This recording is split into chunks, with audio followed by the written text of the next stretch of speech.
John chapter 5. Sometime later, Jesus went up to Jerusalem for a feast of the Jews.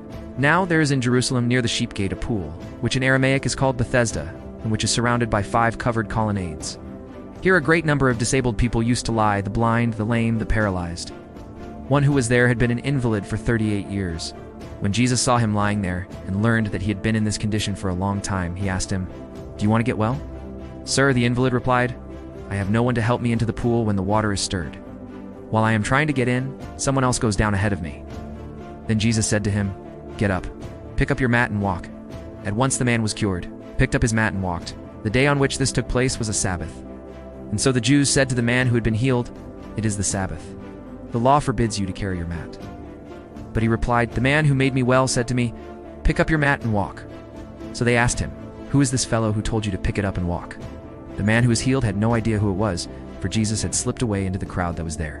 Later Jesus found him at the temple and said to him, "See, you are well again. Stop sinning or something worse may happen to you." The man went away and told the Jews that it was Jesus who had made him well. So, because Jesus was doing these things on the Sabbath, the Jews persecuted him. Jesus said to them, "My Father is always at his work to this very day, and I, too, am working." For this reason, the Jews tried all the harder to kill him.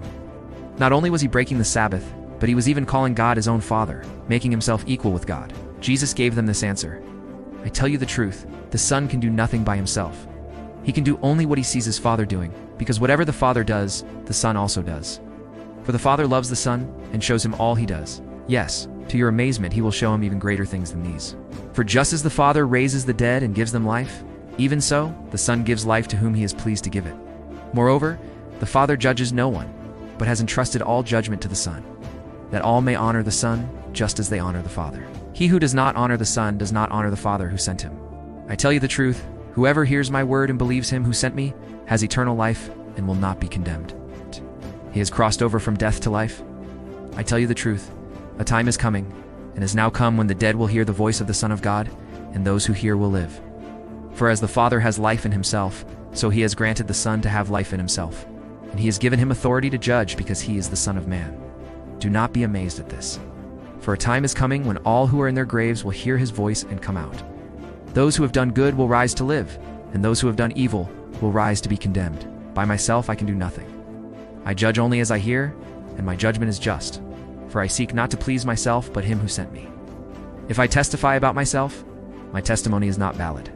There is another who testifies in my favor, and I know that his testimony about me is valid. You have sent to John, and he has testified to the truth. Not that I accept human testimony, but I mention it that you may be saved. John was a lamp that burned and gave light, and you chose for a time to enjoy his light. I have testimony weightier than that of John. For the very work that the Father has given me to finish, which I am doing, testifies that the Father has sent me. And the Father who sent me has himself testified concerning me. You have never heard his voice, nor seen his form, nor does his word dwell in you, for you do not believe the one he sent. You diligently study the Scriptures, because you think that by them you possess eternal life. These are the Scriptures that testify about me, yet you refuse to come to me to have life. I do not accept praise from men, but I know you. I know that you do not have the love of God in your hearts. For I have come in my Father's name, and you do not accept me. But if someone else comes in his own name, you will accept him. How can you believe if you accept praise from one another, yet make no effort to obtain the praise that comes from the only God?